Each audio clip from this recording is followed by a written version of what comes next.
I'm here at Hall 2 where the setting up and unpacking of the exhibitors' booths will go on until the very last minute as Farnborough celebrates the 60th anniversary of air shows here. Some 1,500 exhibitors are expected for this trade show. Now, you combine the trade show and public visitors, and we expect to see in excess of 300,000 people during the 7 days of the show. Out on the airfield, the static line will feature over 150 aircraft on public display. And talk about displays.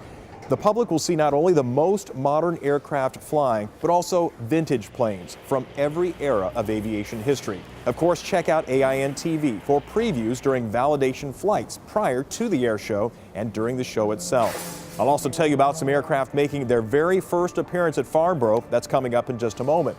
But first, Farnborough is all about issues of importance to the aviation industry. For the very latest, let's join AINTV's Kurt Epstein. Kurt?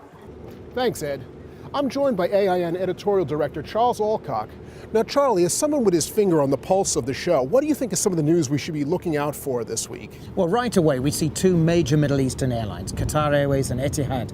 They're not here for the wonderful British weather. They're almost certainly here to spend money to buy airliners, and thank heavens for that, because that might be the only money that changes hands here this week.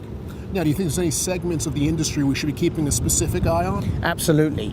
We're going to see major news in the engine sector. On the eve of the show, we're expecting a really important, groundbreaking announcement about possible restructuring among the major engine manufacturers, possibly even new engine projects being launched. We're not entirely sure. Engines are going to be critical here at Farnborough because the news here is dominated by the price of oil, the pressure to reduce operating costs, the pressure to be more environmentally friendly, and of course engine makers are right center stage in that issue. Now, considering the economic turmoil the global markets are facing right now, what would you say would be on the mind of an aerospace executive attending the show this week? Above all else, the price of oil. Because in the air transport sector, the price of oil has now become almost an overriding issue in operating costs. And to the extent that, frankly, it's making some question the very viability of many airline operations. There's going to be no getting away from that. There's also the fact that in any case, we were probably heading for a softening in the market. So the companies are going to be trying to decide how can we position ourselves for difficult times. Well, thank you very much, Charlie.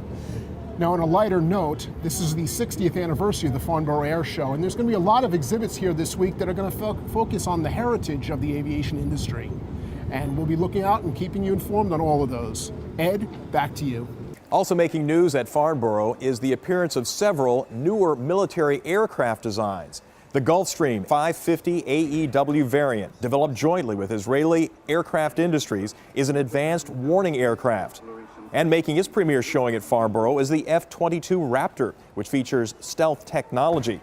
Also, the Saab 2000 with Erie-Eye radar, which is also for advanced warning. It's all about Farnborough, the Diamond Anniversary, and you can watch it here on AINtv.